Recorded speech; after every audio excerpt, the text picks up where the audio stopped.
खुलुमबाय बयनिसिमबो आरो आङो नैबे मोननैसो खौरां लाना फैलायबाय नोंथांमोननि गेजेराव नोंथांमोना भिडिअखौ जोबजासे नायलांदो नै माने गिलु बालु जानायबाव मोनसे गारि एक्सिडेन्ट जालायबाय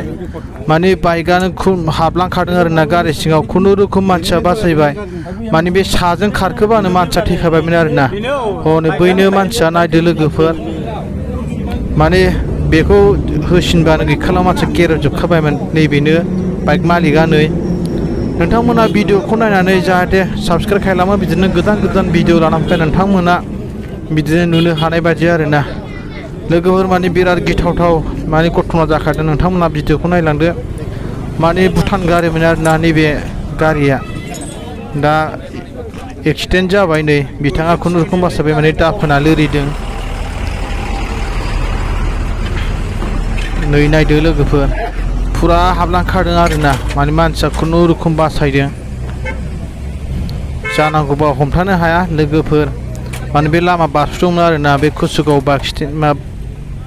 माने बास स्टेन्ड सेराव आरोना मेन रडआव माने कुसुगाव थांनो बारस'दों आरोमोन नोंथांमोना भिडिअखौ नायनानै लाइक आरो कमेन्ट्स हरो नोंथांमोना आरो लोगोफोरनो शेयार खालामदो आरो बिदिनो साबस्क्राइब खालामनो दाबाव लोगोफोर नायदो नै माने भुटान गारिमोन फुरा गिथाव बाथाव जाखादों लोगोफ्रा अब्ला नेनानै थादो फैगौ